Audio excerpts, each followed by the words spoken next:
it lights me up every time I see your post has been shared and it says Comedians Uncorked has shared your post. It always says Boston's Mike McCarthy. And I'm like, they're keeping their eye on me down there. I want to keep that seat warm. I want the people down in FLA to know what I'm doing, and I'm coming back for sure. Now, broadcasting live from the Podcast Palace on Park Street in beautiful and dangerous Clearwater, Florida, it's the Comedians Uncorked podcast. And now, here are your hosts, Tony Gaud and Pat Largo.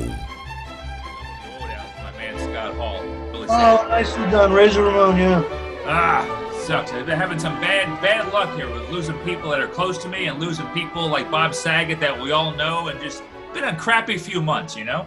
Yep. Hey, Tom Brady's back. Dude. The saving grace. If there's one saving grace, that's it. I'm so glad I get to keep about a 6 or 7 minute bit that I do now. Thank God. Because you know what? I do something about Tom, too, by being Floridized, and it doesn't... It hits pretty good up here, but it kills down there. It kills. They are in love. Dude, Pat, I said Tom Brady's name on stage. I said do a joke. I go, well, I blame the whole pandemic on Tom Brady. Right. And the crowd goes, whoa, and they start booing. And I look at them and I go, wait, I've never been booed for saying Tom Brady's name. They're booing me. Normally I say Tom Brady, they boo him. They're booing me. They think I'm being mean to Tom Brady. I go, do you people think I don't like Tom Brady? He was mine before he was yours, but the people love him down there. God bless him. God bless him. Man. You know what, man? And I always said this, and you know, I know you lived here in St. Pete for a while and stuff, and I've been a Bucs fan since '78. So, I mean, we to think about it, we sucked, royally sucked so bad at the beginning, and within a couple of seasons, we're one game away from being in the Super Bowl, which is Leroy Selman, all those amazing players back in the day. But I tell people from Massachusetts, anyone who's a Patriots fan, I said, I am jealous, literally jealous that you guys got to watch him for 20 seasons every Sunday. And it blows me away because we've had so many crappy quarterbacks down here and teams. Can you hear me? I just started hearing you again. Yeah. Oh, there we go. Okay. I'm sorry. But, dude, you know, I never realized in such a team sport like that with so many people on a roster, one guy can literally change a whole entire organization. That guy. That one guy. I'm not sure of anybody else. Maybe Lawrence Taylor. I don't know. But, like, Tom changes the culture. Because as he always was here, he was down there. First guy to show up, last guy to lead by example, and either you step in line or you don't get the football. That's that. Yeah, no, you're exactly right. I'm happy to see it. And I was so worried once they signed him. I was so worried about our offensive line because I knew we didn't have that kind of line. They must have had a meeting, too, with each other when he came here. And they said, listen, this is a whole new ball game now. We better step it up. And I got to tell you, we had a rookie right tackle who played like all world. I mean, it was just amazing to see a transformation, man. And I'm so glad, you know, that it is funny to see him go, yeah, retirement's not for me just yet. Yeah, sorry. Like who wants to stop when they're still at that level? You know what I mean? You got to play your whole life. And you're going to look back in like, what, a year, 2 years, 3 years and go, man, if I just stuck around, because I think he wants one more. You know what I mean? If he gets one more and doesn't walk, I'll be like, all right, dude, what are you doing? Right. And that's what I'm saying. I want to see what other celebration is he going to do? Because once he got drunk on the boat a couple of years ago off of avocado tequila, which I've never heard of in my life, only one man can drink avocado tequila and not get ridiculed, and that's the great Tom Brady. No question. He's throwing the Lombardi trophy from both. That's my joke. I go, our Tom Brady was doing jumping jacks and eating broccoli. Down in Florida, hammered with Gronk, tossing the Lombardi trophy from boat to boat. Belichick's head would have exploded. I said next time I hope he could do anything and do no wrong. I think if he wins another one, he just literally takes a baby by the leg and just tosses it right in the water. Because, like I tell people, you could always make another baby, but you will never make another Tom Brady. He takes a baby and starts eating it, and people go, oh, that's the trick. That's the trick. That's how he beats Father Time. He eats baby. He eats kids. I love that shit.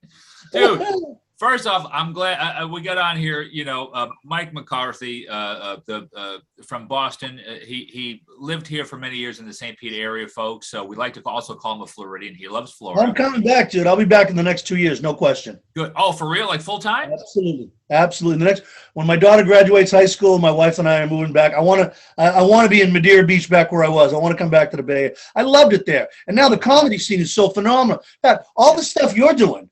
Like the Comedians Uncorked, pushing everybody's show, and that the one that Stevie Eric, God bless him, I hope he's doing okay, is the Tampa Bay. Oh yeah, the Tampa Bay comedy. Are we having technical difficulties again? I guess so. I mean, There we go. It said my internet's something, but I'm locked into my home one, which is pretty rock solid. Yeah, you're good. You're good up there. All right, I got Spectrum down here. We know I pay $18 a month, so you get what you pay for. Wow. Gee, I know, it's crazy. But no, I appreciate that, and we can't wait to have you back. And speaking of that, though, because I always like to ask this, in the last couple of years with all the craziness going on, how's it affected you, your family, your career? I mean, how's everything going? Going great now. I mean, during the pandemic, I actually got a job. Everybody else was taking unemployment. My dumb ass. Well, I was stuck at home with my kids. I was like, maybe there's somewhere else I could be. You did the Brady. I got to go. So I drove for Amazon for a short period of time. Okay. Which was people like, I was a hero, Pat. Do I have my cape on? Do I have my cape? Yeah. People, that word got thrown around pretty lightly, huh? They're like, hey, thank you, heroes. I'm like, listen, a fat, stoned, out-of-work comedian that brings you a Keurig is not a hero, okay? No. Tom Brady is a hero. He's a hero. You're just looking to make some extra scratch to get some more pot. Yeah, exactly, dude. And I'll tell you what, it was a great experience. I got a ton of material out of it. Good. But yeah, and I know how the other half live. I haven't had a real job since I was like 19. I know. And it was really a wake-up call. And there were some customers that were super nice. One lady made me cookies. Wow. And the best thing about it is I bring the cookies back and I show them with all the other drivers and they go, don't eat those, they're poison. I'm like, yeah, I think some 97-year-old lady that I bring all her stuff to has decided that's her move, is to take me out. Which, you know me pretty well, Pat. If I got killed by a cookie, okay, how many comedians would fall out laughing at my funeral and be like, did you hear about McCarthy? What happened? Car accident? Heart attack? Liver failure? Snickerdoodle. Just some old lady had it out for him. That's it. She'd been watching him for a while, and she was like, this is how this guy goes down. I got you now, McCarthy. That's great. Well, I'm glad I saw you doing that gig and training for it and stuff. I'm like, God bless, because I'm trying to avoid it as much as possible, man. It's been about 4.5 years for me trying to do comedy and do a hotel gig. I was waking up at 3 a.m. I was taking care of my mom at the time. And I had the pressure every morning. I was just I felt hungover every morning. I had no rest. I was just worn down. But I'm just trying to keep the whole comedy and some of the on-camera stuff going on here. Now, I'm seeing more with you. Was it the Irish Comedy Tour you're doing stuff with? I've been on the Irish Comedy Tour for about 12 years. This year, I kind of took a break. I'm staying home. I got to be honest, man. I'm sick of traveling and this whole mask thing on the plane. And so this year I kind of stayed around here up in Boston, which is, there's a few Irish people up here. Right. We're getting ramped up for St. Patrick's. I had a big show tomorrow at White's of Westport, which is right out here where I live in southern Massachusetts. Okay.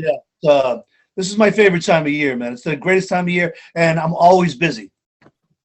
And that's true. You got that going on. We got baseball back. If people don't know, Mike you're a huge sports fan, but obviously from where you're from, it's all Bruins, Red Sox, Patriots, Celtics. So a baseball strike. I always find it hard to side with anyone when it comes to baseball. It's just one of the least physical. It's tough for me. Of course. But are you pumped up though? I got my Rays. You got your Red Sox. How do you feel? Yeah. Someone said it today. They looked at the hat and they're like, you a Sox fan? And I'm like, yeah. And they go, thank God it's back. Because when they were on strike, I kind of just went. I think I posted on Facebook. I go, there is no sport that shoots itself in the dick more than baseball. Like, this is the perfect season. We're coming out of COVID. Everybody's psyched. No.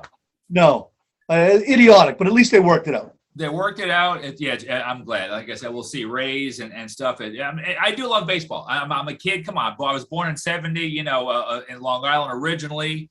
So, Mets, Yankees, I was brought up on, but then once the Rays came to town here in 98, that's my team. I'm a homer for all my Florida teams, but it is tough. It's tough to see the strike. I just can't, I'm trying to get a gig for $75 doing dick jokes for a half hour. But a right fielder who sometimes doesn't touch a ball says, no, I need $35 million a year for that shit. This 27 ain't cutting it. I need $35 million. Yeah. It is very hard to empathize with these people. It's tough. Because if they push this season back any further, I always say this. I had a bunch of friends that that used to be diehards that quit on football and just quit on basketball. They're tired of all the politics in it and stuff like that. And people, you still watch sports? I go, I don't have a choice.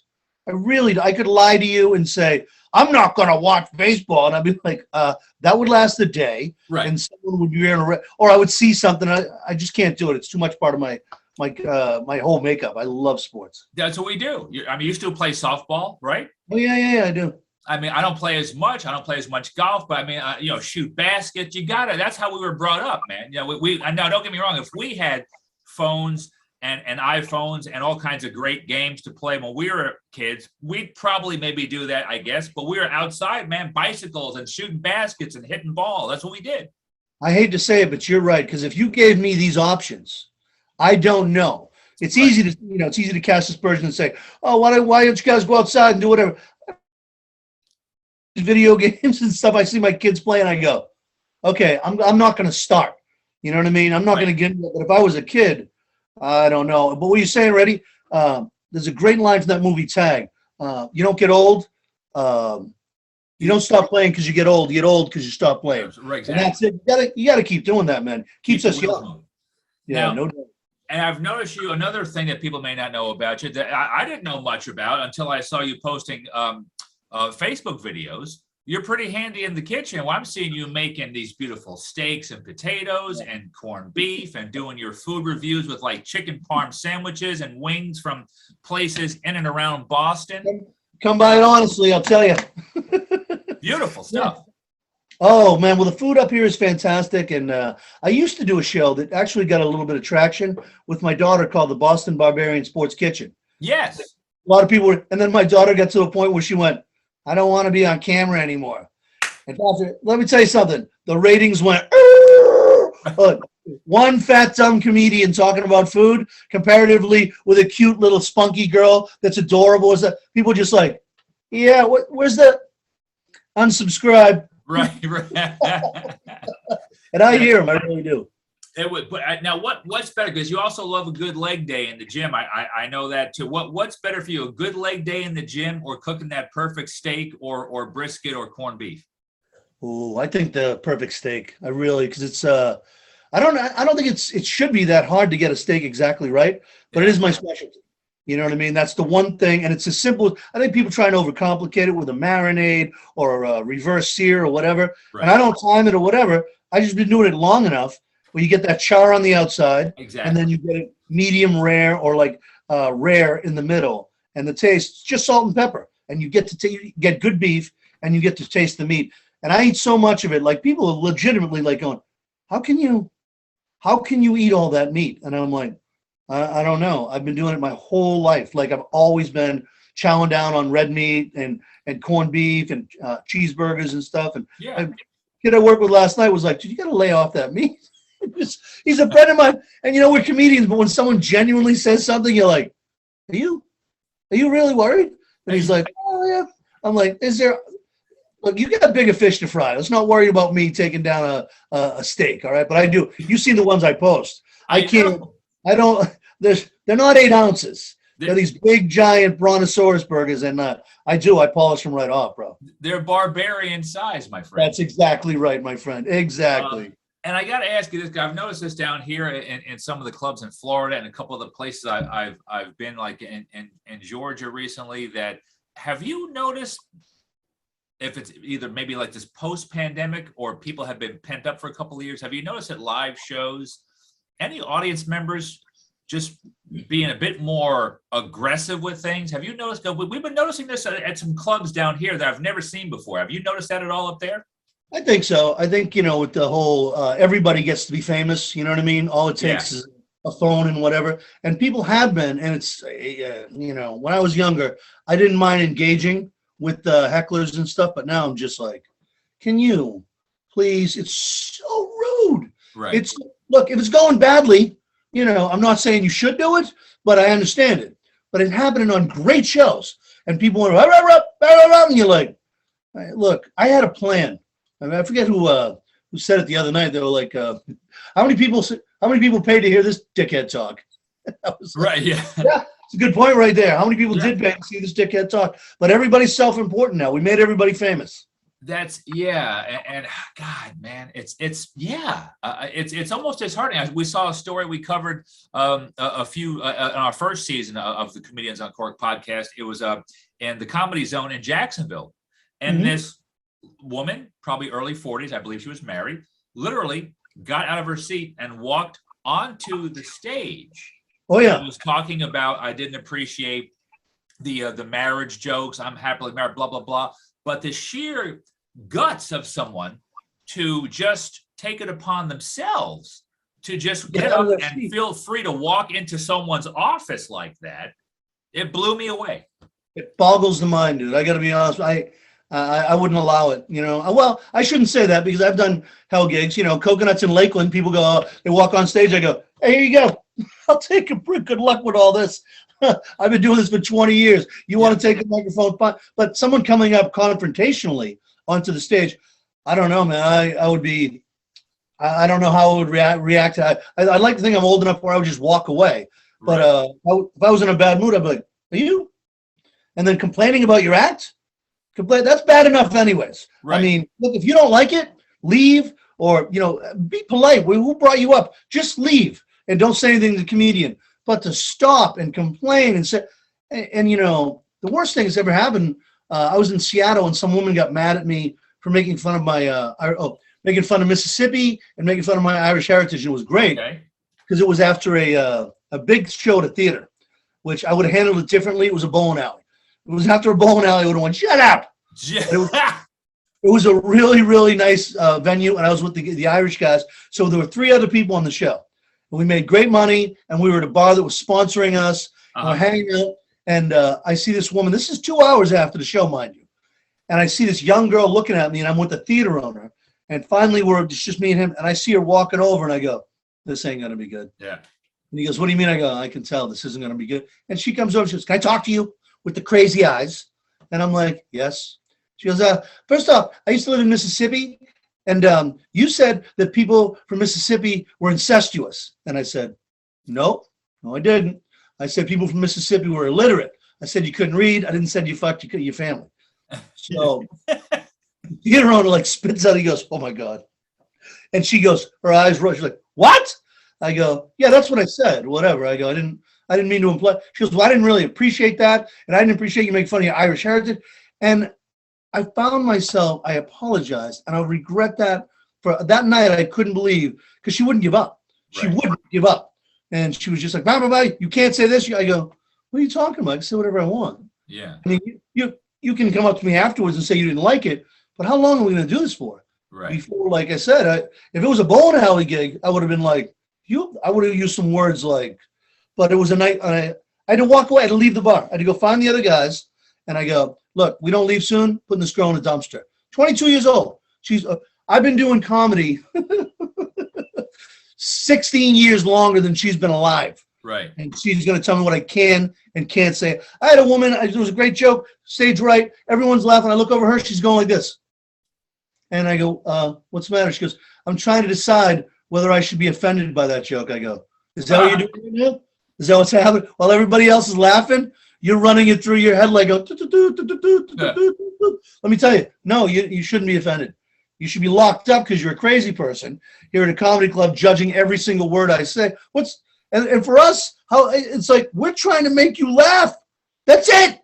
That's it. I make jokes about midgets and why can't you call them little people? I'm like, because midget is funnier. That's it. No, man, I don't chase midgets. Look at you, little midget. You can't ride the roller coaster, you midget. No, just a joke. Stop taking it. Look, so how can you take comedy seriously? Ask yourself that question. How do you leave? Get out. If you don't like it, look, everybody's seen the person at the show that shouldn't go to a comedy show, and he's got it written over his face. He's like, this was their idea. And I'm like, I feel for you, dude. Yeah. I'm not going to talk to you or push you look like you don't want to be here. But don't come by and harass me or I'll call the club up and do whatever. And like, because you never, that can mess up your shit beyond comprehension. One idiot calling up the club saying you said this, and look at McCarthy's kid. That's the greatest club in the country. Now picture one person calling up and saying they didn't like what you said.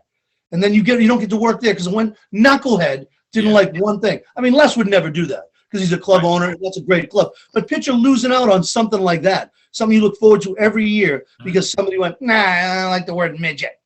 Right.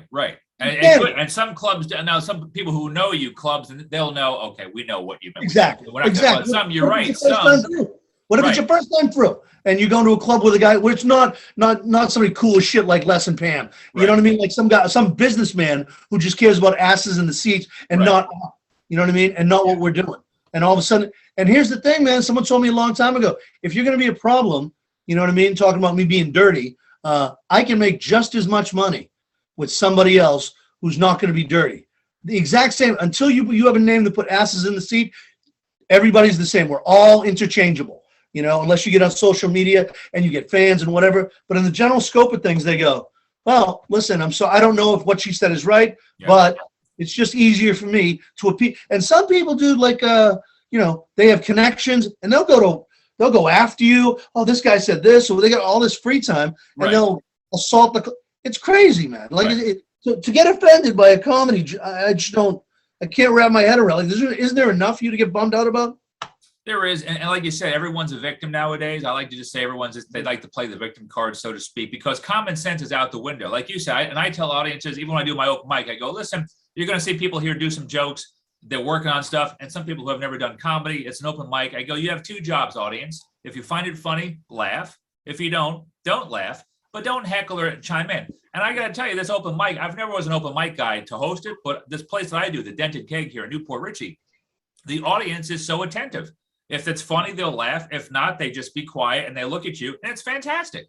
So, but you're right. Comedy clubs right now, everyone is very, very judgy. Everyone feels they have the right to not only I don't mind you quietly being offended or quietly not liking me, but the fact that no one said, hey, how do you feel, audience member? What is your opinion? Give it to me. No one said that. So just please don't say anything. Just walk by and smile weakly, or you know what? Even walk by and shake your head like you're disappointed. Just go like this. Yeah. That's fine. Just don't say anything. Let the door hit you on the way out. I don't care. But just, I'll know. Trust me, I'm Catholic. I've got that disappointed look from my mother a million times. Oh, that cuts deeper, but I don't want to argue with you about it. You know what I mean? You're exactly right. No, that's true. But I'm glad you said that and mentioned that. And you've been in the game now how long? Like 25 years comedy-wise? 36 years. 36? Insane. Yeah, it's crazy. 36. Let's see. So I started when I was 19, and I'm 54 now. Okay. In September. Yeah, it's got a 34, 35. I don't know. Wow. Yeah, no, I've been around since God wore short pants. Dude, well, speaking of that, I got to share. I want to this is the mic I love. Can you see this picture right here? Oh yeah. I love this. Now you wear it. Now is this every show, or specifically when you work with like fellow Irish comedians? Because I love the green kilt. I saw you ironing this a few days ago, and I love this, man. What is? Because you are very steeped in Irish heritage. What does it mean to you when you take the stage and you wear this kilt right here? Let me tell you, brother, I'm representing my culture, and I mean, when I first started, I did regular jokes, but then I got on with the ICT, and it really made me understand and dig into my roots and my culture, and the fact that humor is such a big part of our culture. And when I dress up like this, which is, I would say, about half of the time, there are some places, like if I do it in July in Tennessee, they're like, what's going on there? Yeah. But anytime, I can do it any day in Boston because it's heavily Irish. And certainly from the middle of February all the way through March, I wear it every time. It is a pain in the neck, though. I got to be honest, Pat. Putting it on, because it comes with so much stuff that I normally go to the show in sweatpants, and then I put it on, I do the show, and I take it off, and people are all disappointed. They're like, why'd you take it off? I go, I don't know, man. It's a dress with like a bunch of belts on it and stuff that's sticking in the side. And I gotta wear this goofy little pouch that you can see in the picture. Yeah. But when I jump up on stage, every single one I've ever had hits me right in the right testicle. Yeah, that's right. It Really does. It's like it's a CNI missile. I go, whoa, and it goes bonk, and I go, okay.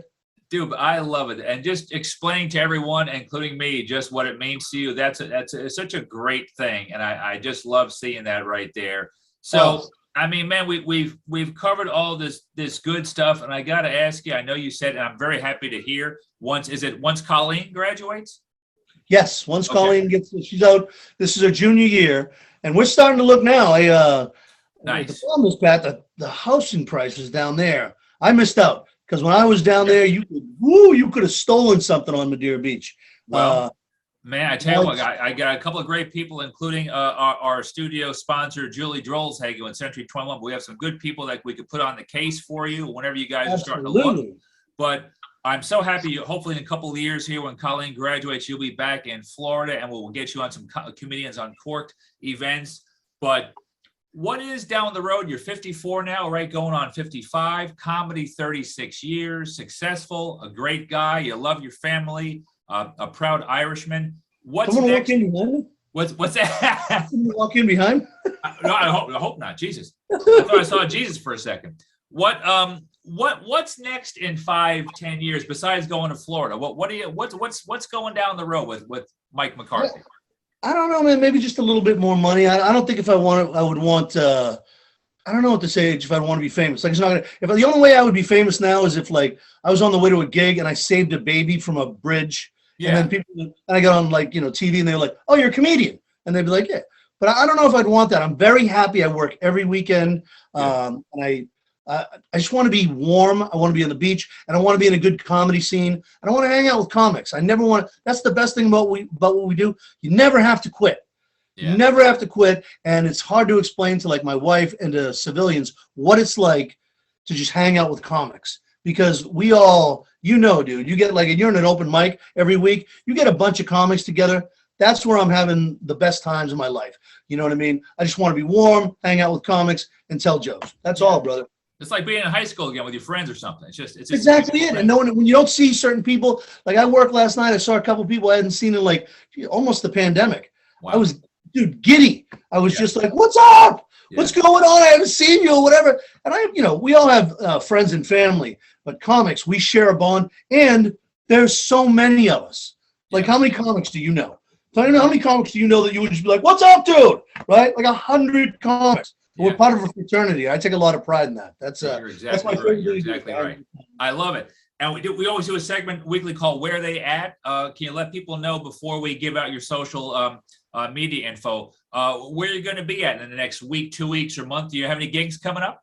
Oh yeah, tomorrow, Patty's Day, I'll be at White's of Westport, and on Friday, the 18th, I'll be at the Taunton Performing Arts Center. They're going to kill me because that's not the right way. Yeah. It'll be it's on the website anyways. And then Saturday, I'm going to be doing a private function. And then next week, I'm doing an all-pro show in Marlborough, Mass. And then I'm going to be at a new comedy club in Providence, Rhode Island. I'm not sure what the name of it is, but it's brand new, opening up Friday, Saturday. It's only about a month and a half old. Oh, really? Yeah, I'm trying to think it's the home of the Rhode Island Comedy Hall of Fame, and I don't remember. I don't know if they've christened it yet, but it's my buddy Billy Simus. We're going to check it out, man. So I love it. And also, thanks for not reaching through the camera and trying to strangle me when we were talking about Tom Brady. You take it like a champ. He's given me enough. And like I said, you know what, Pat? When something bums you out, and then all of a sudden you get material out of it, you go, okay. All right. I wouldn't have these jokes if you didn't leave to go to the Bucks. Exactly. And I got a good 4 or 5 minutes that is brand new, and I like to do because it's about Tommy. I love Tommy. Yeah. So yeah, you guys can have him. We had our share. I can't call him an old clunker, but if he is an old clunker, he still has some gas in the tank. That's what we love. No doubt about that. So, well, man, listen, Mike McCarthy, man, I love you to death. And once you get down here again and do some more gigs with either solo or Irish comedy, let me know. We'll plug it. How can people get you real quick on social media? Facebook, that's the Mike McCarthy on Facebook, the comedy Barbarian, You can just look that up on Facebook. And the website is thecomedybarbarian.com. Hopefully it's fixed by today because I let my son take over doing my website. And I checked yesterday. I'm not even kidding. If you go to my website right now, I'm probably going to leave it up there for humor. There's a recipe for garlic pasta. It says, see where he's performing next. And it's a recipe for garlic pasta. All right, there we go. I can hear you. Oh, there we go. I love it. All right, very good. There we go. Okay, good. All right, we'll wrap it up right here then. Very good. Well, Mike McCarthy, thank you so very much for having me, man, and thanks for everything you do for the comedy. It lights me up every time I see your post has been shared, and it says Comedians Uncorked has shared your post. It always says Boston's Mike McCarthy, and I'm like, they're keeping their eye on me down there. I want to keep that seat warm. I want the people down in FLA to know what I'm doing, and I'm coming back for sure. It's what we do, and we can't wait for you to come back. Thanks for being on the Comedians Uncorked podcast. Boston's Mike McCarthy. Have a great St. Paddy's Day. And we'll see you soon.